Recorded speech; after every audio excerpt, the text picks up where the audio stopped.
This afternoon, we're going to give you an opportunity to have a deep dive into two topics that relate to Ukraine. We heard a lot about Ukraine this morning and the specific examples of Ukraine, some of the challenges that they face. And I'm delighted to welcome back Simon Schmidt, who you will remember is not only a partner of Skill Lab, but he's also a part-time conference moderator. So if any of you have conferences that you want moderating, he is your man. I'm delighted also to introduce Mika Weiss, who is the operations manager for Angus Switzerland, based in Zurich, and Vera Rodionova, who is a senior coach in the Zurich office. We've heard this morning some of the challenges that Ukraine has faced. I think looking at the workforce development challenge, not only do they have the big challenges that other public employment services have, so managing demography, managing the digital and green transitions, they also have huge levels of dislocation. That's some 17 million people are dislocated internally and externally within Ukraine, and that is the size of Cambodia. No other country in Europe faces such challenges on a workforce development front. The speakers we're going to hear from today are going to look at this from two different perspectives, but connected perspectives. And the connection here is a skills-first perspective. So Simon is going to draw on a white paper that Skill Lab has been developing in Ukraine. So this is going to be looking at the evidence base for a skills-first approach. And then colleagues from Switzerland will look at a wider issue. How do we train coaches? How do we develop coaches using a skills-first approach? And can we use those systems to scale up training and coaching in a Ukrainian context where there are severe shortages, not just of coaches, but of coaches who are trauma and wellness sensitive. Okay, so without further ado, I will pass on to Simon.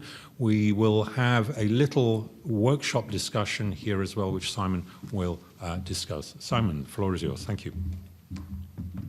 Thank you very much, Anton. Really appreciate it. And I'm not generally available for workshop facilitation, but today I will do it. So yeah, thank you everybody. Thanks I'm here speaking to you again, but this time a little bit more concretely about our work and specifically our work in Ukraine.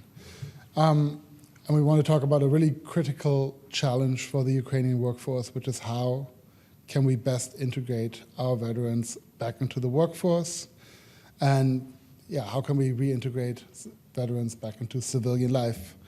I'm going to share some critical insights from our work in Ukraine. I work with the State Employment Service, and this is really about showing user-validated skills data to show what sort of pathways, what sort of pathways there are to use a skills-first approach to reintegrate veterans into the workforce.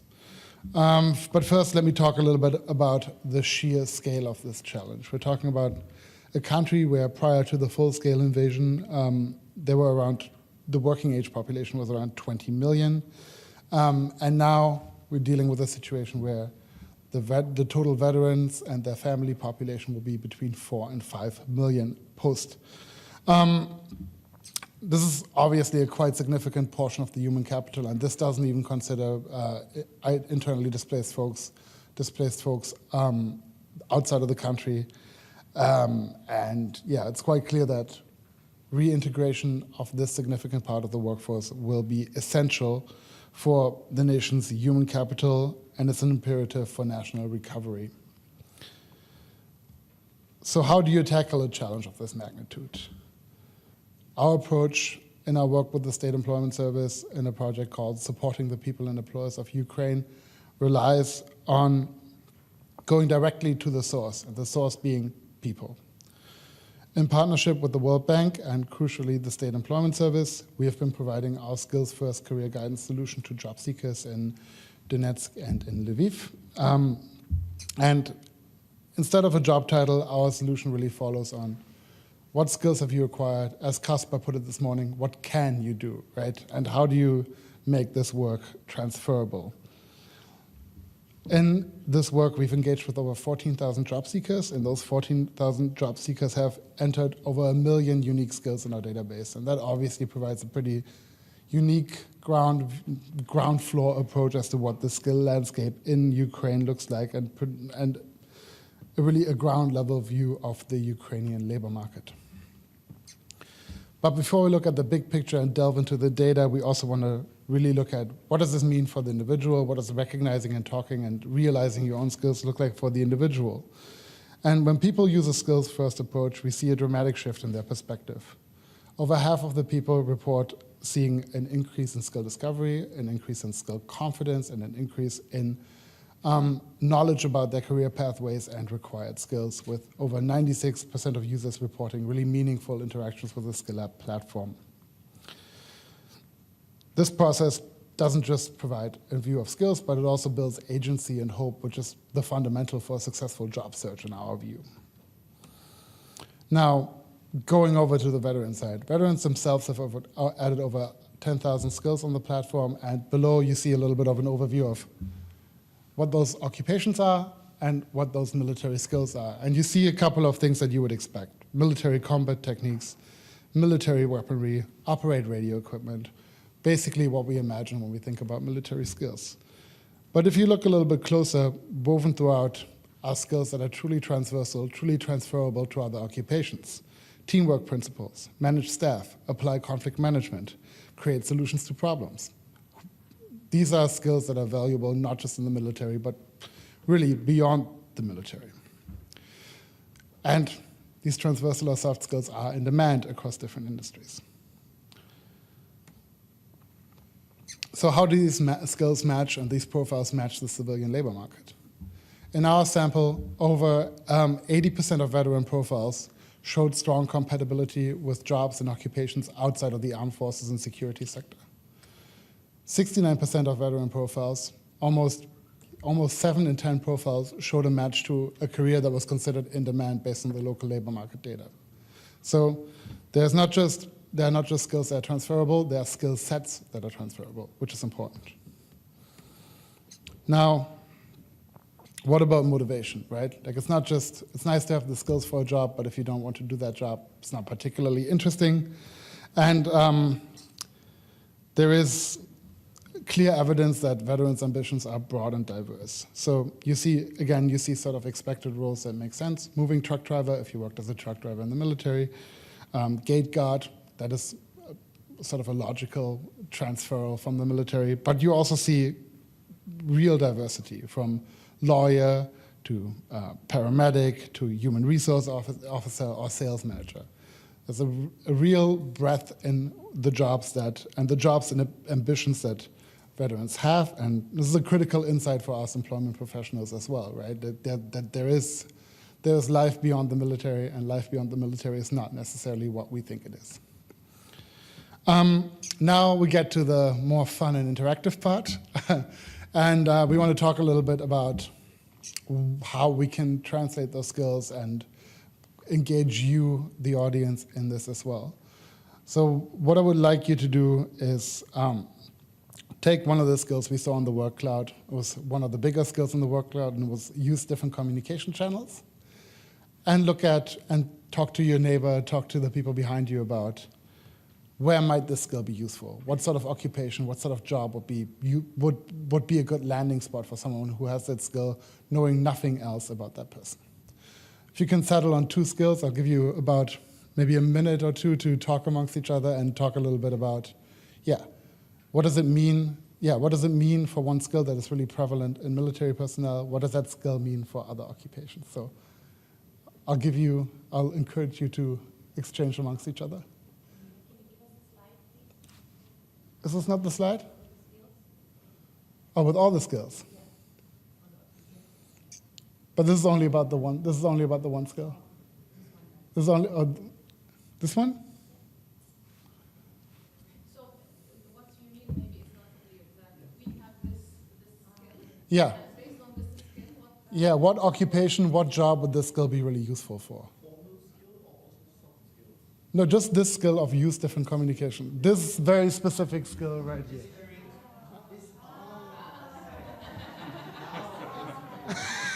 Very difficult to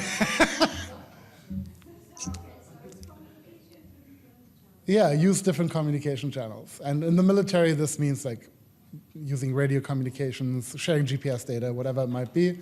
But what is it? What civilian careers does this translate to? Oh, good. No, I know. It's good to ask questions. Good to ask questions. But if you want to think about this, and if you have a suggestion, just shout it out. Raise your hand, shout it out. Don't be shy. Conference moderator. Conference moderator. Yes. Non-verbal communication, verbal communication, very important. Anything else? Telemarketing. Yeah, of course. Yeah. Teacher, for sure. Yeah. Customer services. Yes. Radio operator. Yeah. Radio DJ, maybe. Yeah.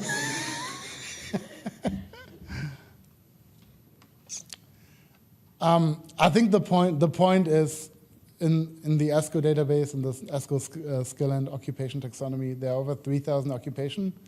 And this skill is an essential skill in 200 of those 3,000 occupations, and is an optional skill in another 150 occupations. So you could have shouted out any of 350 occupations, and you would be right. And this just goes to show, this is just meant to sort of show, these are skills that are acquired in the military, but they're not just valuable for military jobs. They're valuable for all kinds of jobs, and that's an important thing to remember. Now, let's go into a little bit more detail. What we have here is a real profile from a Ukrainian veteran, name changed, picture AI generated. So no private data is being revealed here. But this person has worked as an artillery officer in the armed forces of Ukraine and acquired different skills. We will ignore the 15 more skills here, and we'll focus on the ones that are listed. Devise military tactics, handle surveillance equipment, lead military troops, adapt to changing situations, use different communication channels, carry out inventory planning, maintain logistics database, adhere to organizational principles. These are real skills from an artillery officer in Ukraine. What sort of careers, what sort of occupations could you see this person fitting into? What could you imagine for Taras' future? If you, as his employment counselor, if he came into your office and told you, these are my skills, what potential career paths are there for Taras? So again, take a couple of minutes to look at this, think about it, and we'll do the same shout out thing again, where you shout specific career paths.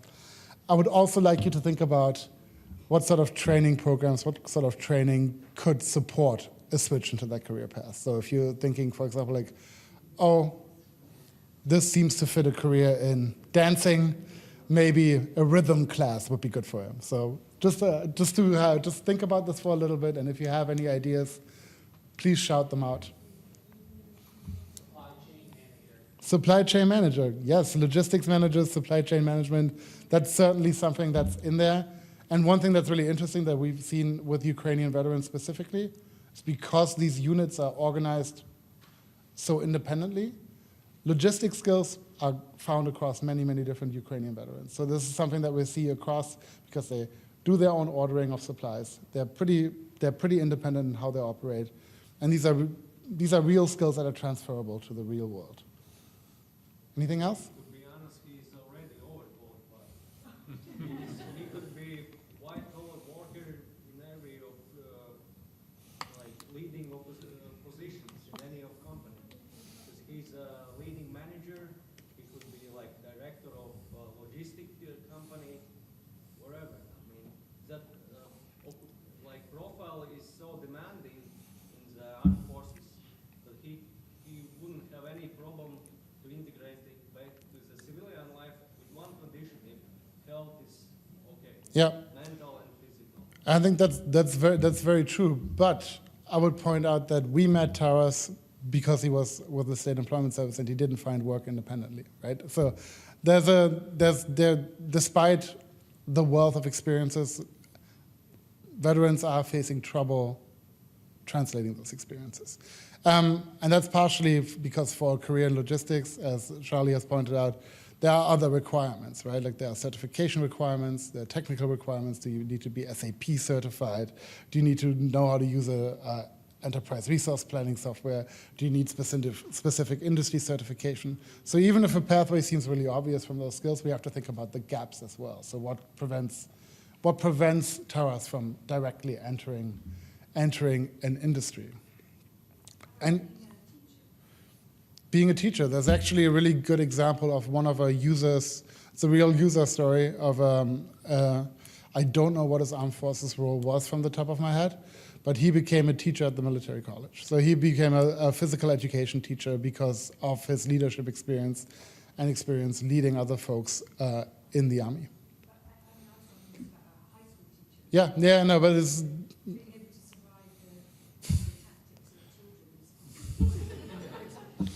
Military tactics and school tactics, maybe not that different.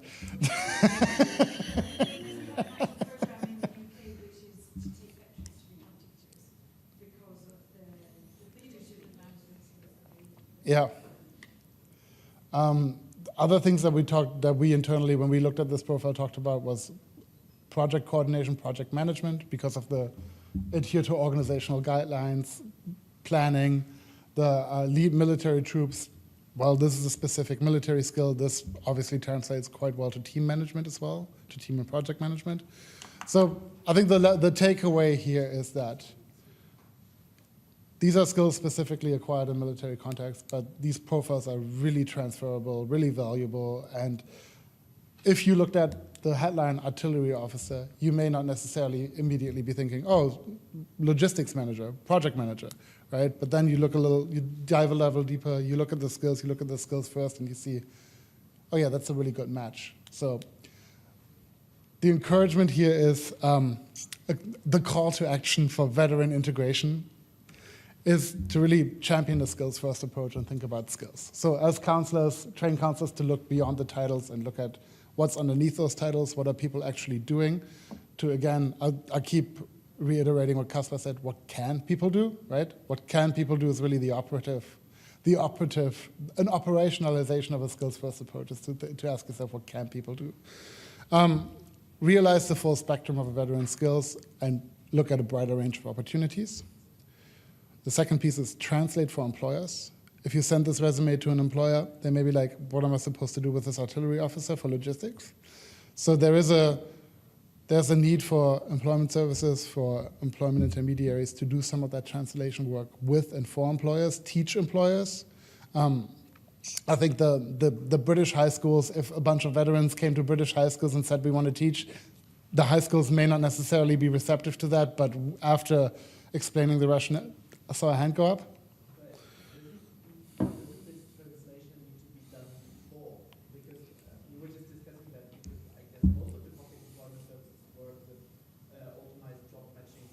Yeah. And to find actually a suitable candidate and for this kind of occupation, you need to have the skills translated before. Yeah. It's not. I mean, like when you're talking to the employer, you are already quite close to You ideally have that internally done in order to find that employer match and then explain that match to the employer as well. Yeah, and that's some of the work we do at Skillet as well, is to find sort of the skill relatedness, skill translation, and skill overlap to make that process a little bit easier for employment service, to then enable employment services to do that work for employers and with employers. And finally, design data-informed upskilling. Recognize the skill gaps that veterans have that are persistent across veteran populations to certain job roles, and yeah, use this data to pinpoint these precise gaps and create those upskilling programs that meet real labor market needs. Finally, I think this is maybe the most important thing to mention, is skills first is one piece of a larger puzzle. Veteran employment is a really complicated multifaceted process that goes from mental health support to cultural acceptance of veterans in workplaces, to a bunch of different aspects that are really necessary in order to reintegrate veterans in the labor market. And veterans need a holistic ecosystem of support, of which skills and skills first can be one, but it's not the end of it. And I think that's also a nice transition to the second presentation. I don't know, did you want to do Q&A now, or do you want to do both presentations and then? No, I think that's a perfect segue into the next presentation. They're going to keep to time, which will leave enough time for questions at the end. And as the two link together, that should provide, I think, quite a lot of content. Round of applause, please, for Simon. That was a really excellent setup. Thank you. Round of applause for the audience, for yourselves as well. Thanks for participating. Yeah, well done. Okay, and Vera and Micha, if you would kindly take the floor.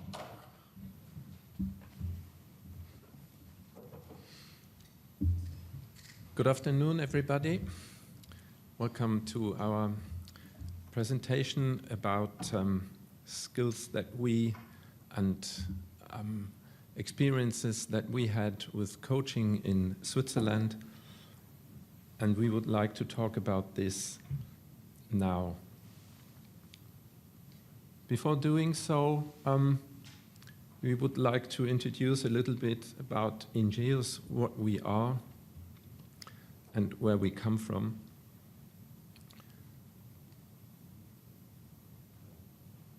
We are part of a service group in 11 countries, 35 years of experiences, impact in employment, health and youth and education.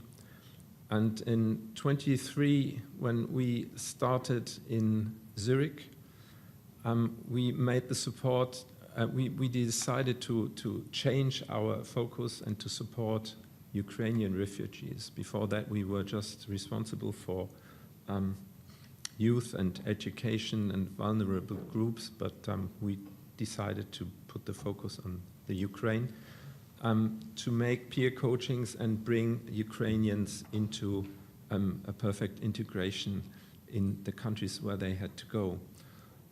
One of the ways that we succeeded to do this is the secret sauce was that 50% of our coaches speak Ukrainian. And Vera is one of them. She's the first who joined us as Ukrainian-speaking coach and being Ukrainian. And a good example for transferable skills that we are talking about. And she can present herself. Yes, hello everybody, I'm Vera. Ласкаво просимо. It was in Ukrainian. Why I'm here? Just because, as Micha says, I'm a good example of using these transferable skills. And because I'm Ukrainian and I'm from Odessa, as a mother, to protect my daughter from war, I was relocated in Switzerland in 2022. And first thing was I need a job. I have to use some my skills which I didn't use before. That's why I found it, and then during my job right now in Ingeus, few months ago, I heard about this project, and I decided to jump into it just because I know how to do that, to find transferable skills, to use that, and with which challenges face person in this new environment, in every new environment. So we are here believing we can help finding the right approach to bring people who return from fight linear and from abroad to bring them home and to work. And with challenges faced Ukraine, it's not only challenges, it also could be an opportunity. And we can say exactly that 7 million people could benefit from help to reintegrate. Employment skills, employment is the right way to social integration. And we guess we know how to strengthen the capacity of public employment services. The next slide, please. When we talk about Zurich, then we build up a coaching model that is very efficiently working. The skills and competences that we have are very faced into the future, and what we look when we try to work with when we work with the coach, with the person that come to us with the refugees, then we focus on their natural behaviors, on the past experiences, and on their transferable skills. And the most important, and this is one of the points that we should point out, is that we see the person as a whole person and trauma-sensitive approach, so that this is one of the key factors that we then can help the people finding their way once they go into the job. And we developed a model that all the coaches that we have are very well trained in this direction, with a turbo training model that helps them to be very fast and very efficient in this way of working with people. And this coaching approach that we develop is a plug-and-play systematic that we can translate in all other cultures and companies and countries.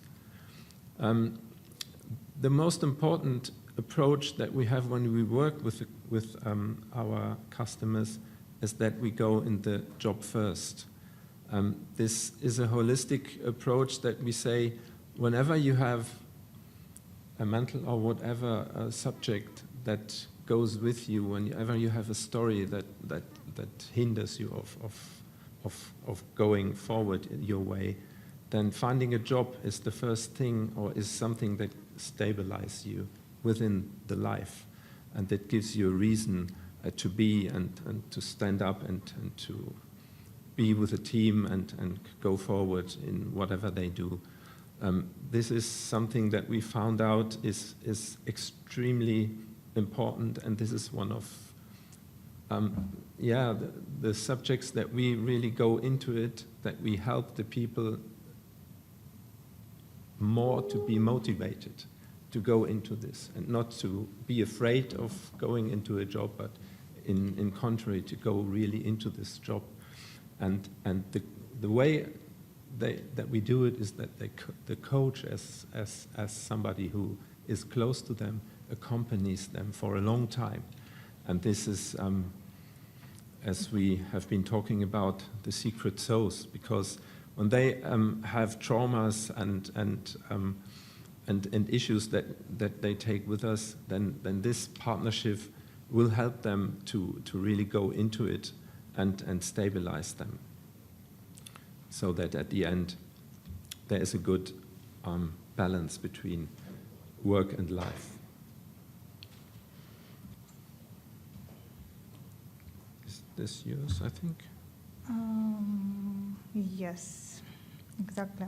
Okay. And what we would like to say more, that employers is its main point in this topic, reintegration, just because we have two sides of this market. We have transferable skills, a lot of experience and something more from a person, and we have a request from employer. And what we would like to say is that veterans and returners bring valuable skills, but sometimes it could be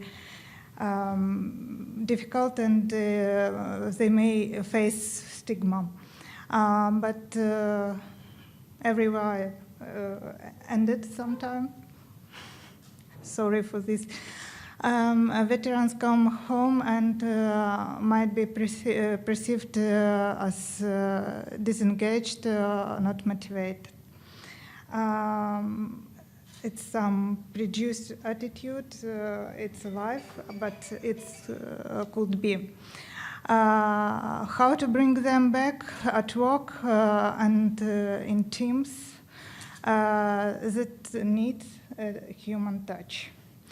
So we would like to say that coaching is a tool who could connect these two sides, employers request and employee candidates and their skills. We know that without support, without helping this match, could be rarely find it, but with coaching support, it will be exactly a good result. We help employers with inclusive hiring practices and team awareness, unlocking hidden talent and expanding access to skilled candidates.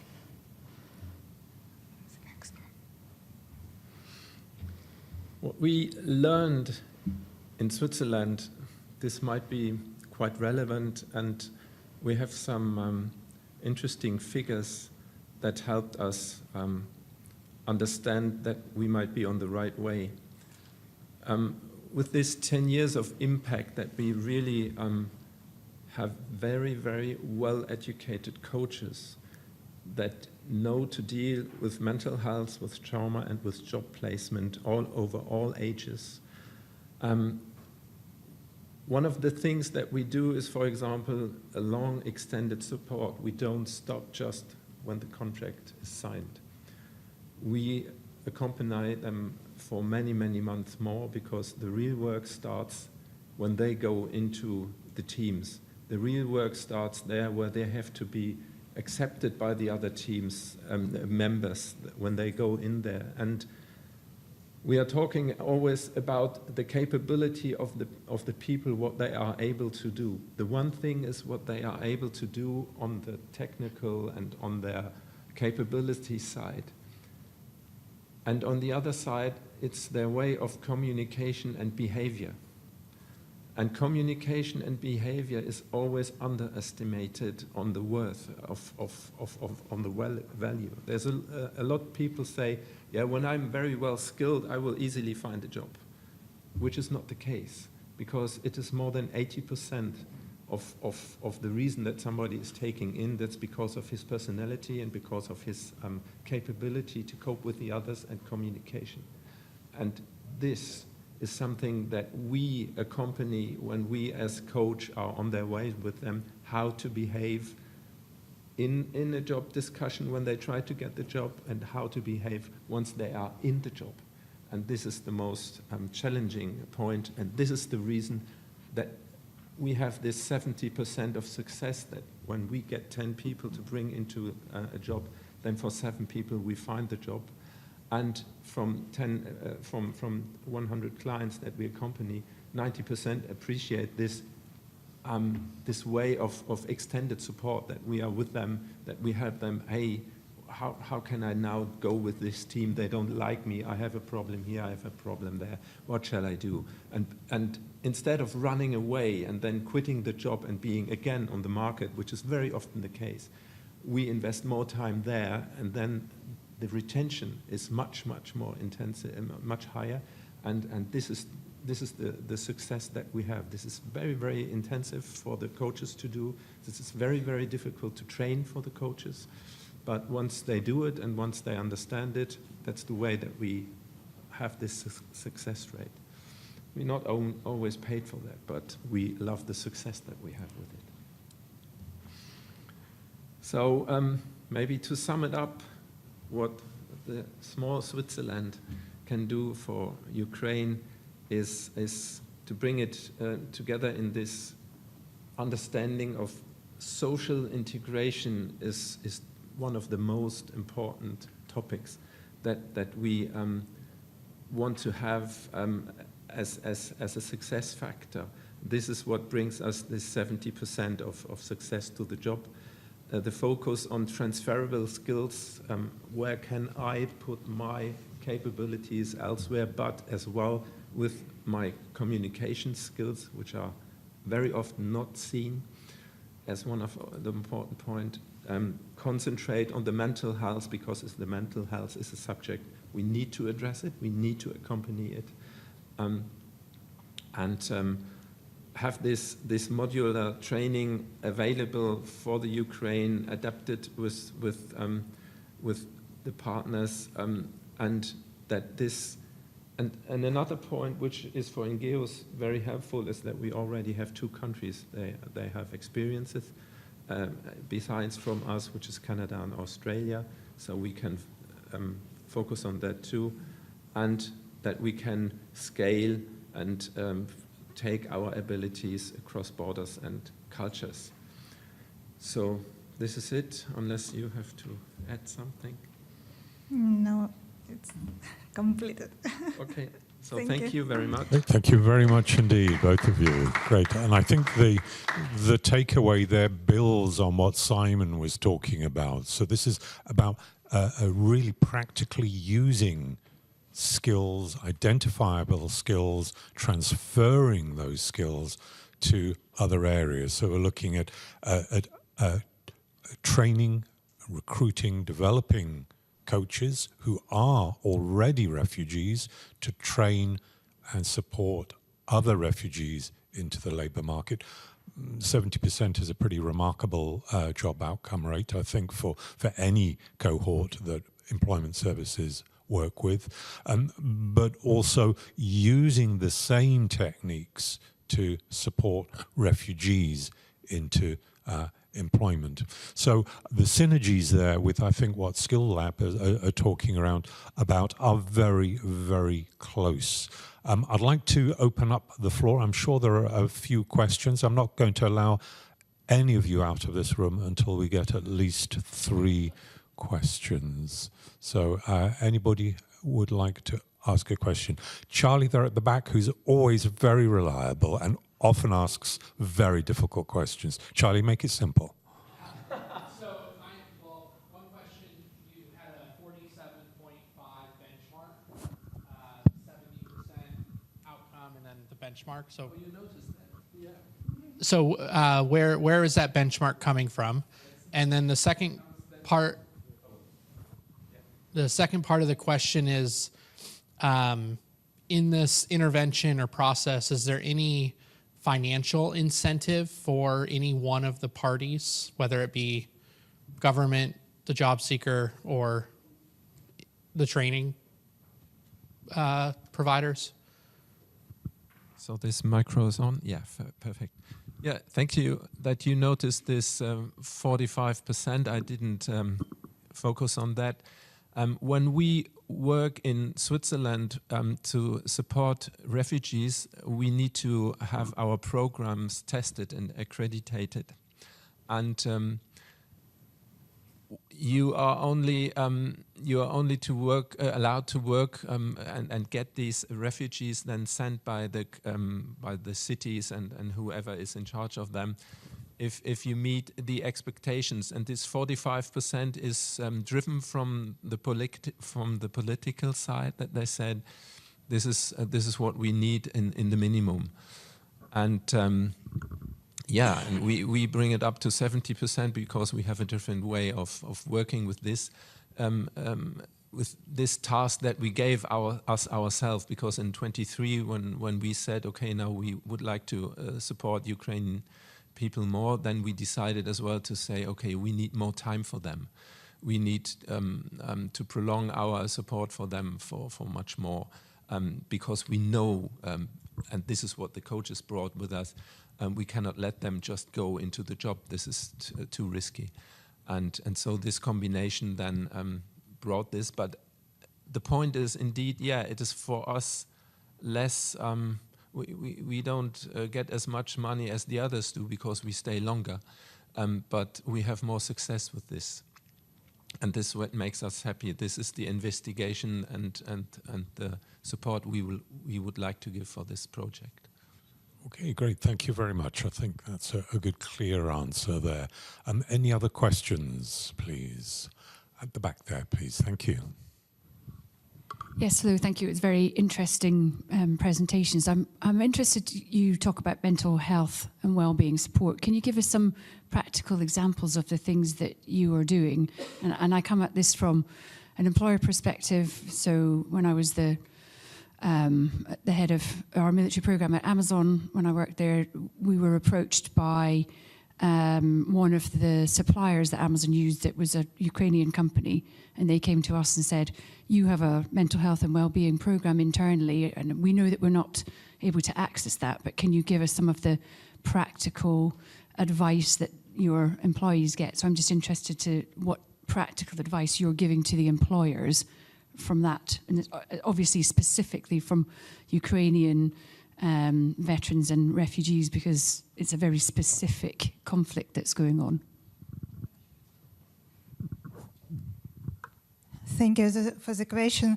Yes, I have a lot of such examples. The most bright one of them, I had in support some person who is very, very overqualified, but she has not language skills. So her branch for Switzerland without language, it's impossible. And also she was under pressure, under pressure from this situation. And I spent more than 8 months to bring her to a decision that she should change this branch and find something inside her which will be possible to find with which it will be possible to find another occupation in another branch. So he was a financial specialist, and now in Switzerland she works as in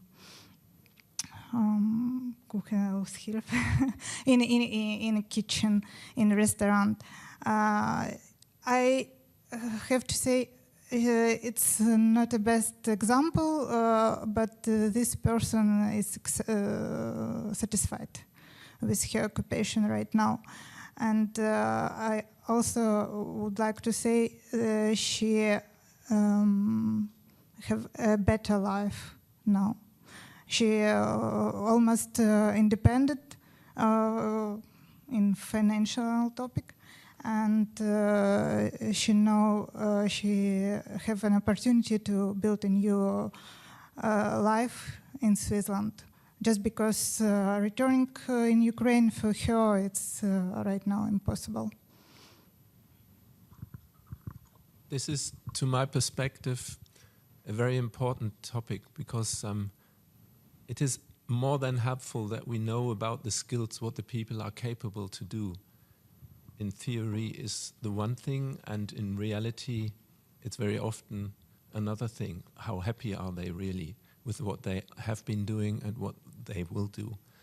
And we are always very, very grateful that we know about the skills, what the people could do, and then we challenge this. We go into it and we try to find out how close is this to their heart. Because if this is what they later on may be doing, and this all under pressure in another country with maybe something that that always has been something very challenging for them already in the beginning when they had another life, then this can be even more challenging in the next time, and then they might jump out and go somewhere else. So this is the work of the coaches. And maybe to respond a little bit to this, what you have been asking, because you say they are then already in the job. We really try to find, before they go into the job, what is really the way that they should go to and then stay in the job, so that they don't face the problem after it, but that we talk about that and we try to find different approaches before that. And this is a very perfect combination with the skills. What of the skills that they know will be really worthwhile following in the future, securing that they will rest into this and continue in the future, because we don't want them to jump out again. Does this respond to your question? Thank you. I think the question, I think, possibly also relates to how you sensitize your advisors to trauma and mental illness. How do you make them aware? And if you identify a mental health issue that is perhaps a little more serious, do you operate through partners, for example?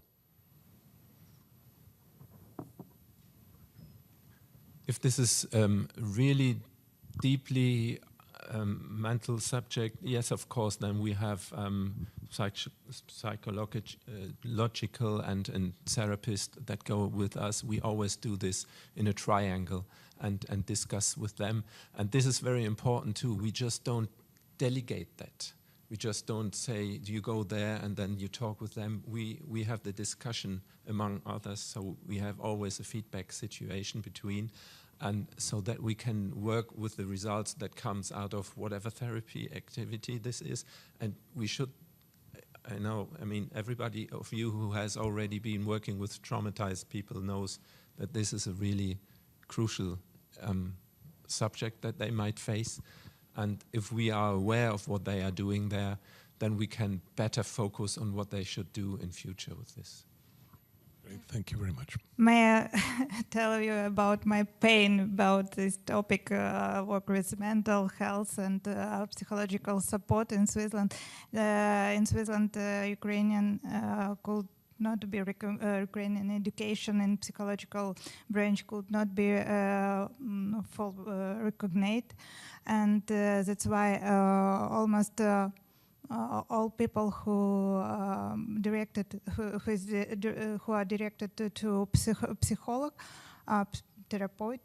therapists, they became this support in German, and it's works. It doesn't work. That's why Ukrainian speaking coach should bring this on their shoulders. Yes, sometimes it's the most hard challenge which I faced during my practice as a job coach, because I don't have psychological education. I'm engineer. It's about transferable skills.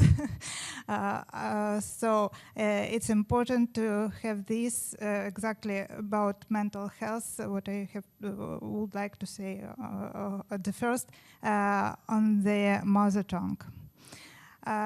Because it's goes not only about problems, it goes about traditions, about I don't know, about history and other things which are very, very important in this support. Thank you. Thank you very much. A question for Simon, a tricky one from me, if I may. You talked about the challenge of translating experience. And I think most public employment services could kind of sympathize with that. Can you give any examples from Ukraine or elsewhere of where Skill Lab has supported the translation of skills and experience into particular pathways? Yeah, thank you, Anton. I think generally we often talk about skills as the language of the labor market, sort of as a tool to translate occupations, experiences, break them down into their constituent parts and make them understandable across employers, across job seekers, people, across education providers. And one piece that's important to us there is, as much as possible, standardization, right? And we do a lot of this work with skill and occupation taxonomies, whether it's ESCO, whether it's BIS in Austria, whether it's ONET in the US. And that allows us to use sort of a language that employers can understand, that education providers should be able to understand, that public employment services can and should understand. And that helps a lot. You still have this issue around military-specific skills, like lead a platoon is not the same as lead a team as an ESCO skill, right? But we also know that these skills are linguistically, semantically quite similar, so there's nice data science-y methods that I do not know enough about to go into detail about, to sort of determine skill similarity and do some of that translation work for us. How you then explain that in specific cases sort of depends on the context, right? But the thing that we think is really important and really central here is to develop a vocabulary around skills that is shared between employers, between public employment services, and between job seekers, and that all of these stakeholders are able to access that language, right? Because if you ask me what skills do you have, maybe now I would be able to express it in ESCO skills after 6 years of working with it. But if you asked me 6 years ago, I'd be like, I don't really know. I don't know what my skills are, right? Like, I don't have the tools to express my own past in terms of skills. And I think neither has anybody else. Nor do employers always know what skills they need. Nor do education providers always understand what skills they provide. So giving all of these stakeholders tools to express what they're capable of, what they're looking for, is already a large part of that translation work, and giving them a shared common vocabulary that education providers can understand, that employers can understand, that job seekers, people can understand, and that passive professionals can also understand. I cannot tell you the amount of times that we've sat with sector skills councils or employer bodies where they're like, oh, the education providers just don't understand what we're looking for. The education doesn't understand what we need. Public employment services don't understand what we need. And I think a large reason is the lack of a shared common way to talk about these things. So vocabulary taxonomy, in our perspective, is really crucial and important here. So we need a little more discipline. I think that's the key message there. We have enough time for one more burning question. Please. Thank you. Hi, Kate from the UK, and thank you. Excellent presentations and really fascinating topic. In the UK, we've got an interesting challenge at the minute where we're moving from a national oversight to a much more local-based forecasting and planning process. So putting the power into local regions to make sure they can forecast the skills needs that are going to be in the area in the coming months. So that presents quite a challenge for already displaced and mobile groups of people, whether those are veterans, service leavers, or refugees and other displaced people. So I just wondered whether you came across something similar, and if so, how you addressed that. Yeah, it's very relevant. Tilda mentioned it this morning around, like, ultimately unemployment is a local issue, has to be solved locally. If people are mobile, it becomes a more mobile issue, but then you sort of, what is the unit of analysis, right? Like, what are we looking at? Are we looking at a city? Are we looking at a region? Are we looking at the whole country? To us, it's about, I think we talk a lot about user-verified, user-validated skills and data collection on the ground, and that gives us the ability to aggregate and disaggregate data to look at different units of analysis. So you look at a local labor market that is a community, a local labor market that is a state. Do you have states in England? I'm not sure. Not states, but we have regions. Regions, okay, thank you. So looking at a region or looking at the national labor market, and ultimately, if you want to give good career guidance, good advice, it doesn't really help you to say, oh, these are the skills that are in demand in England, and then those jobs are only found in London, but you're sitting in Birmingham or wherever, right? So the locality and the specificity of labor market data is really important. And for us, what we've sort of settled on, or what we think the best solution is sort of bottom-up disaggregation, aggregation at different levels, and making that data presentable, findable, and understandable at different levels. I completely agree with that. And I think from a Swiss perspective, SECO, which is the federal Swiss employment service, has been doing some interesting but quite experimental work looking at using local labour market data, trying to match those to the skills and competencies that are registered by refugees and asylum seekers, and then trying to steer those people to the locations where the jobs actually exist.